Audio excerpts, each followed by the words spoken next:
That's odd. I no sooner said goodbye to one man when another came to fill the void. I wonder if there's something I said. Certainly there was something I did. I decided to walk around Bright Town and get to know its quadrants. I knew that the town was laid out directionally and that I came in through the east gate. If I keep choosing right turns, I'd soon end up in the south quadrant, and the same thing would happen all the way around the town. South, west, north, and then I'd return east. I can't believe I've done this to myself. I wonder if I've always sabotaged myself like this. I met a man. I didn't really want to further the relationship, but it accelerated anyway. Then my emotions got involved, and now I'm caught in a relationship. And every relationship drains my power. So then I spend who knows how long restoring my energy levels back to what they once were. Oh, right turn. The grass below my feet was unusually soft, and I reached down to give it a pet. Bowling green, nice. This street was very different from where I'd been. There were shops and people were shopping with money. Cafe, shoes, fabric, toys, wood supplies, furnishings. Looks like Old Town back home. Hello, I'm Catherine. A bright woman touched my arm. She had a lovely grass green gown with gold bands on the sleeves, like mine. Hi, nice to meet you. I'm new to Bright Town. Yes, I remember seeing you at the East Gate. Gosh, was every Bright in town there? Well, yes. We could see the forest getting brighter before you arrived. What you did was no small feat. I suspect that calling people in from the dark is your calling? I imagine so. I just had this feeling that I needed to go into the forest and shine my light all the way to the next town. So I guess you could say, oh, no, I don't know that. You don't have to say it. In fact, it's probably best if you don't. We all have a path designed for this lifetime. We're all here to help with the transition to the new earth. And it's all a mirror, so if you have an epiphany or something you need to say about it all, I suggest that you journal your thoughts first before speaking. Thank you, Catherine. I'll try it. I have a question, though, totally unrelated. Oh, go ahead. How is it that there are shops and places to exchange money here in Bright Town? How old is Bright Town? Or is it just different from Fair City? Okay, well, that was more than one question, but no worries. I'll answer as many as I can, and whatever other questions you might have. Face and shoulders scrunched sheepishly. Thank you. Bright Town was started in the late 1800s. The folks back then realized we were ascending and wanted a place away from society where they could practice the psychic arts freely. It hasn't always been inhabited, though. In the 1960s, some grandchildren of the 1800s group showed up and revitalized the town. I looked around at the shops again. But it looks much more modern than that era. Catherine looked at the building we stood next to. Well, you're right, of course. You must have an eye for architecture. I smiled. I enjoy all kinds of art. I love art too. Okay, right. So another group came here in the late 1980s. They weren't connected with anyone. They just found it on their own. There were about 50 people who just came in one day from the dark forest. They said they had been lost in the forest for about 10 years. Anyway, these people had some very different ideas about society and introduced the concept of the new earth. They helped the older occupants to modernize their thinking and to include nature and the whole planet. This group was much more focused on harmony. I tousled my hair thinking about the past and seeing it through Catherine's story. So these new people created the shops? Catherine smiled and shook her head. No, the shops were a continuation of what was here in the 1800s. The idea has always been that Brighttown was simply its own society, and at that time, people could only imagine life with commerce.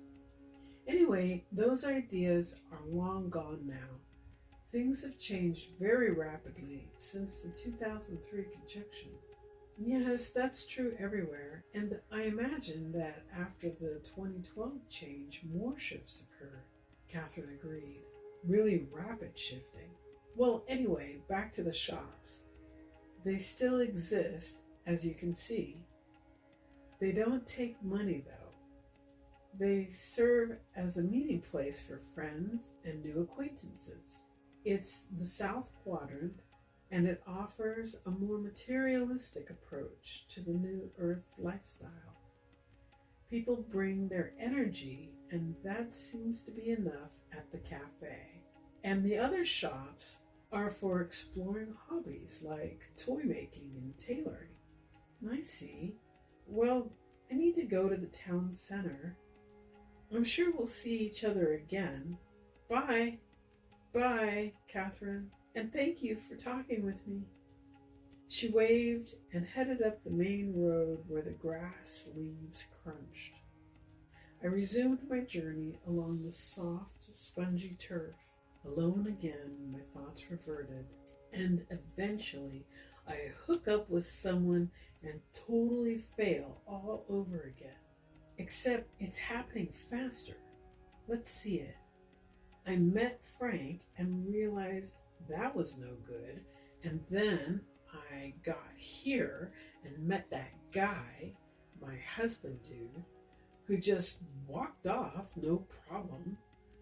Then this other dude, Edward, shows up, totally handsome. I sure wish there was someone who could teach me more about sexual energy. I'm definitely missing something. It was like I rang a bell. On cue, at the next intersection stood an elderly man. He had a flawless dark complexion that contrasted his lovely white hair. Though he was older, his stance was strong, and he looked like he still maintained his vitality. The color of his robe was what really caught my attention. He wore a kaleidoscope of colors, cross-hatched in gold striping. Of course, I had to ask, "Hello, I wonder if you could tell me about your robe colors." "Sure. I'm John, by the way." I told him mine, but he wasn't too interested. "I remember you when you arrived. Your light has dimmed somewhat. My robes are a lot of colors and graced with gold because I am an elder of Brighttown." My eyes went a little wide. Ooh, I didn't realize any of the 4 cities had elders. He laughed with a giggle that was contagious. I couldn't help but smile.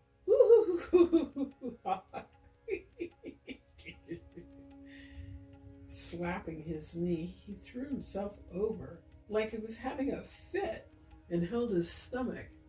"No elders." He pointed at me. His eyes were beginning to water. He started swooping in large breaths of air, and the laughing, giggling man straightened up and wiped his eyes. "Oh man, you are funny. Wow, I haven't laughed like that in a while." "I'm glad I could supply some humor," I said, wondering about Brighttown's culture. He took in a few more deep breaths before looking me in the eye. You want to know about your use of energy and how to use Tantra? Yeah. Yes, that's correct. I guess you're a telepath? I asked. He smiled really wide, showing me his warm spirit. We are all telepaths. Translators, really. It's the next level of intuition. I see you with your grandmother talking about it, right? I threw out another wide-eyed look. Yeah, she was the only one I told. The hard part about telepathy is knowing whose thoughts are whose, he continued. Are you acting on your own accord, or are you a puppet? It's the beginner's dilemma. Gosh, I've been wondering that for years. I don't seem to be able to separate people from my thoughts or my aura. It's about taking the proverbial bull by the horns, said John. You need to make a plan, have a system, and commit to it so you can learn to distinguish the voices. Let's see. You brought people in from a perilous place against all odds and safely with no problem. You're a telepath from a young age and you understand the aura. I'm guessing you come under the sign of humanitarian. Do you know your numerology? Yes, I do. My name is a 9 and my life number is a 9. There was an eagerness to my voice. I always wanted to meet a numerologist. Now it was John's turn to give me a wide-eyed look. What about your given name? That one's a 22. He took a step back and scanned my aura. 99 and 22. A builder of global consciousness. You're not here for yourself, but simply for the transition. You are able to make a bridge to the new world. A love bridge, golden, inviting all of humanity to cross over. Well, that means that whatever you do, no matter how wrong it seems, or how others are taking advantage of you, or how you lose yourself in other people, and I suspect relationships, all of it, your whole life from conception until now, is not about you. You ascended long ago. You are simply here to be a bridge for humanity's transition. Well, I can see some of what you're saying, but mostly it doesn't seem that way. I'm sure, listen, life is a play, and we are all actors on the stage of a three-dimensional world called Earth. We choose to forget what we knew and be a part of the play that is necessary to give each other the chance to brighten. I'm sure you have memories of other lifetimes, but I'm also sure that not all of the memories are yours. So what you're saying is, well, I've noticed this loop, and what you're saying is this loop that I've discovered is not mine, but necessary for the other people I meet, and I'm just a tool? John looked at me in the eyes again, and he looked all around me. Wow, your aura is really beautiful, light blue with sparkles. Yes, you've signed up to be a tool. Though I think you'd understand yourself better if you thought of yourself as a bridge. But you don't have to follow the plan. You can always change the plan as you see fit with free will. I clapped my hands. Yes, I'd like to change the plan. I love making love, but I don't like the outcome of lost energy and the question of a required relationship afterwards. I need to be free to do what I came here for, though I'm also here to learn something new. John looked down at his hands, running his fingers along his palm lines. He had a bit of a frown on his face, like he was thinking, you know, oh, yeah, I I think I see what's wrong. You seem to be caught in the loop of societal norms. You're stuck in the idea that sex equals relationship. But you don't need to do that. We solved that in the 60s. In fact, I suspect you may already know that from experience. What's your conditioning on it? I do know it from my 20s, before I had children. John smiled. Ah, yes, and with children, the body seeks a partner that will share in the raising of the children, and the children seek parents that are committed to providing what they need in this lifetime. But that doesn't mean that you will be tied to that relationship beyond the raising of the children. That's where I get lost. I thought children need longevity in their parenting, but they don't need their parents to be together? Right. Parenting together was part of the Piscean age of tribal living. We transitioned from that need in our lifetimes. You've just been holding on. Gosh. So the marriage is antiquated? Yes. Children will arrange the life they need. They may need the male and female energies or not. That's why you see single parents in divorce. I watched the shops and people while I listened and nodded. Walk with me a while, if you don't mind. I'd like to know you a little better and get an understanding of your life's purpose. I looked at John's face and brightened a bit. Yes, let's walk. I'm traversing the perimeter of the town, sightseeing. John pointed to a building that looked like something out of the mid-1800s. That's one of the first buildings of Brighttown. It's the Newcomer's Inn for the south entrance. It's always been an inn. It's really rustic. Who built it? Anyone famous? He smiled. Like Aleister Crowley? I laughed. Yeah. John clasped his hands behind his back. Houdini and others that ran around in his circle came here mostly. The group was very bright during their time. Well, it was nice to meet you. You too. Enjoy your stay. We parted at the edge of the south quadrant. I continued walking till I came to a directional sign. You are here, red arrow. West gate, left arrow. Town center, right arrow. The lake, white arrow pointing straight 3 blocks. I flagged a person walking by. Excuse me, which way to the town center? Aren't you standing in front of a map? Yes, but the person didn't stop. I could see a beautiful azure-colored lake with white sand beaches and lifeguard towers, and went that direction. There was a lap area, a kiddie pool with water slides, and a boat area complete with canoes and kayaks for use. Okay, this is like a dream come true. Well, I guess I know which quadrant I'll want to stay at next time when I'm in Brighttown.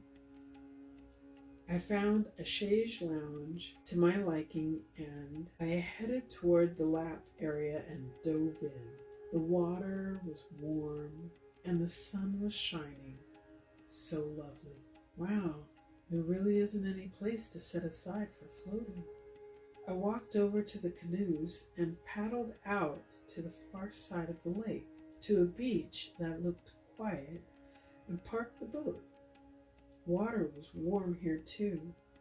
I surfaced and flew out my arms and legs to assume the angel position, but I kept sinking.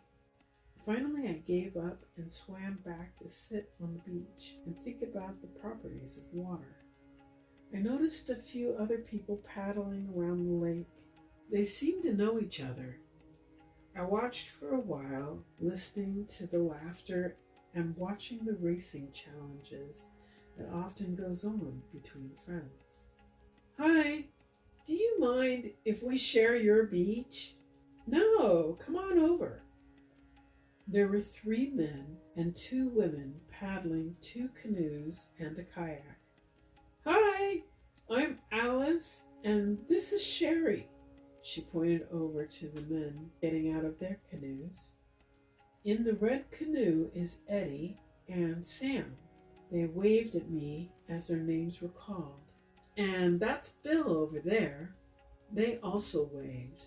First one, then the other. Hi, everyone. Alice cocked her head to one side. Aren't you the light worker that brought us in from the forest? Yeah, that's me. Did you come into Brighttown with me? Bill stepped forward.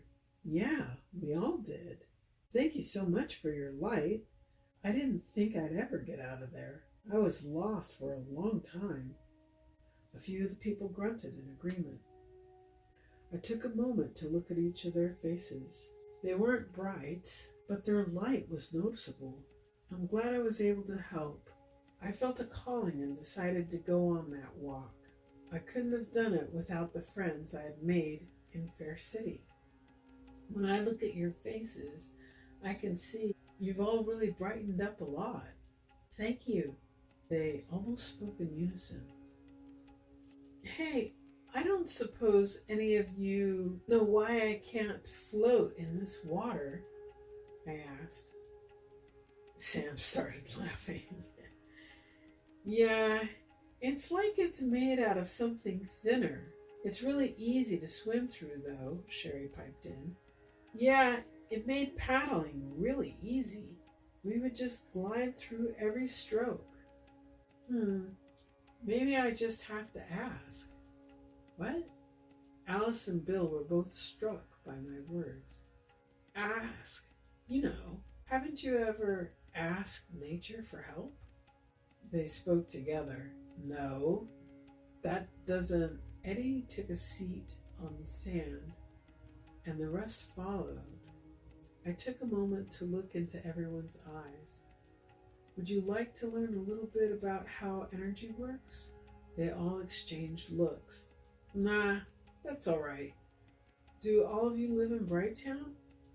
Yeah, we're in the West Quadrant, newcomers in. They all got back in their boats and paddled off. Okay, nice meeting you. Wow, that was different. I got into my canoe and paddled back to the other side of the lake. I wandered around a while, checking chaise lounges for my robe. Maybe I need to be more careful about my robe. I think that's a question worth asking. An ego question, for sure, I chided myself. I don't think hierarchy and being a bright are related or even thought of. Probably a fast way to the dark side. I'm diminishing my ability and my self-worth by thinking a robe is an indicator of my light or somehow creates my light. Yuck. I need to swim. I looked over my shoulder at the water and ran toward an opening in the swimming pen.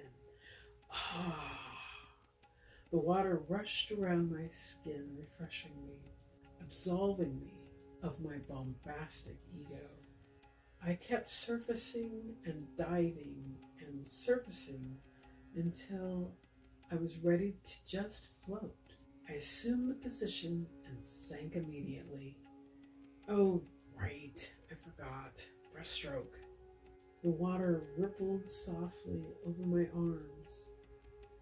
There was so little resistance in this water that every stroke flung me 3 times further. The center of the lake was actually in reach. I could have swum. Nope, I could have swum to the other side. Wow, this lake is massive, and I could easily swim it. Amazing. I finally got out and meandered over to the Western Newcomers Inn. Their lounge was really different. It was full of plants, and there was a lovely waterfall with lots of orchids surrounding it. The tranquility of the place gave me a feeling just like floating. I closed my eyes and imagined the pool in front of my door at Fair City and floated. The next thing I knew, a Bright was tapping my shoulder. "Hi, I'm Sarah. Do you need lodging or are you waiting for someone? Nice to meet you. I was hoping to speak with 5 newcomers I met at the lake earlier." Sarah was looking at the gold stripes on my sleeves. Well, currently there aren't any guests at the inn. We had about 10 folks that came in from the forest with you, I think. But the last I heard, they planned on an adventure to see the other parts of Brighttown. Must have frowned a bit. "You look disappointed." Sarah sat down in the chair next to me. I watched the floor as droplets splashed down from the waterfall. "No, not disappointed. More puzzled. I offered to teach these people and they just blew me off. So I wanted to apologize for my apparently huge ego." Sarah noticed the splashing on the floor and smiled. "Yeah, if you don't mind my observance." "No, go ahead, please." Sarah looked me directly in the eye. "I think your ego is involved. Do you have a lot of experience teaching about the light?" I looked away and returned my gaze to the waterfall. "Some." Sarah touched my hand.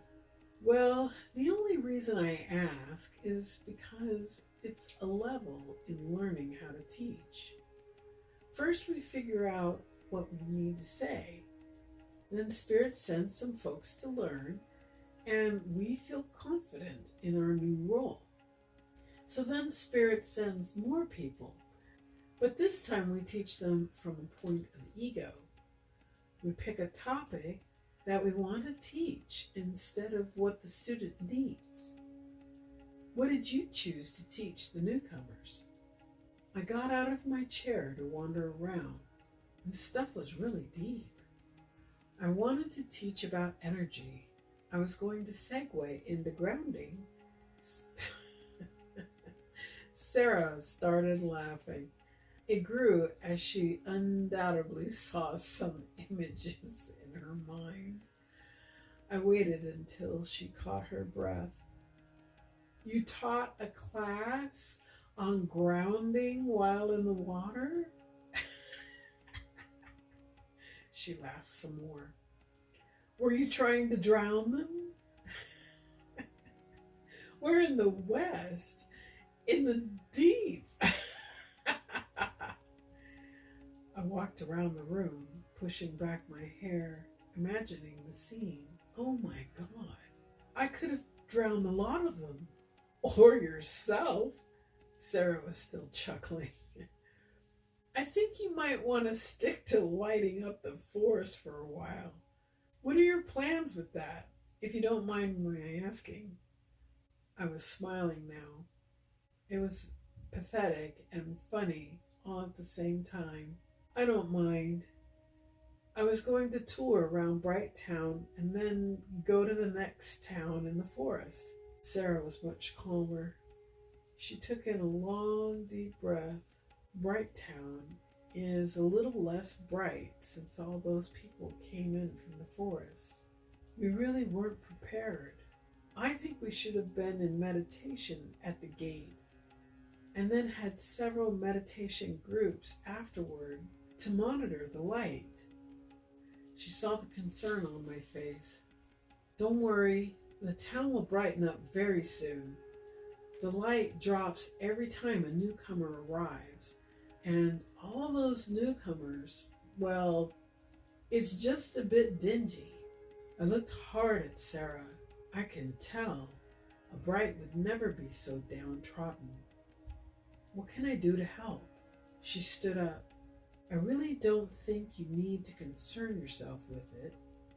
The longer you stay, the longer it will take for you to regenerate your own light. I suggest that you move on to the next town, but I think you'll need to be in this room a bit longer. She went behind the waterfall and came back with some very large crystals. Here, hold these in your lap. I'm going to get some more for the floor around you. These will boost your light. Once you feel full and bright, I should leave. Do you have a map of the towns in the forest, I mean? I watched Sarah bring out 6 more crystals and place them around me in a circle. I do have a map. The next town is called Crystal World, I think. She stood back to check the energy flow. Crystal Village, it's where the stones came from. It's a bit mountainous. As you walk through the forest, you will notice that the symbols begin to change to glass. They're much easier to find. Remember to match your light's brightness and strength to the light of the symbols. Each one will be a bit brighter than the last. It's how you prepare for entering the village. Because it's so hilly and mountainous, it's a bit harder for the people to see you coming. They need to see your light because they add light to yours so you can find the gate. Do you have any questions? I looked down at the crystals in my hands. They felt amazing. Buzzing energy was traveling up my arms and through my legs. So, if I understand you correctly, what you're saying is, if my light isn't bright enough and I don't see the gate or gate symbols, I should move on to the next town? Sarah sat me down again. No, if you don't find the gate, you'll need to return here. Each town on the map is progressively brighter. They're like levels. They're designed to highlight our faults and prepare us to enter the new earth. You're leaving here much sooner than a newcomer normally would. She smiled as she continued. But the idea is to stay. I finished her sentence. Until your light is bright enough to move on, she nodded.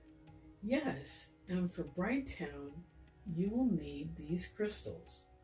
But the next town is crystalline, so you will just need to be there for a while. She got up again to survey my energy. This is working nicely. I see your light now. It's like the sky. I looked at Sarah's auric field. I can see yours too. You're getting much brighter. I didn't realize how dingy things had gotten. She started laughing again. You mean dingy enough to teach grounding? I mean drowning in a lake?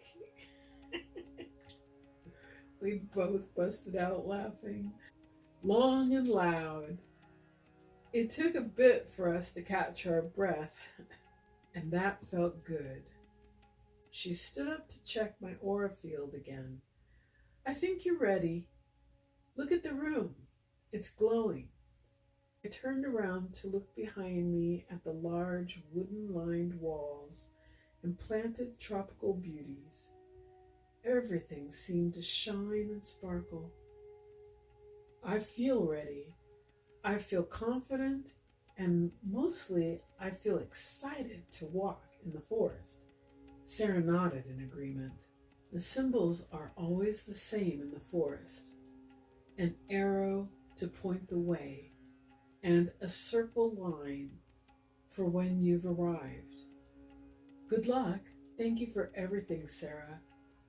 I waved my goodbyes and left the newcomers in for the west gate. Like all the gates to and from the forest, the newcomers inn was on the same road, left turn and straight ahead.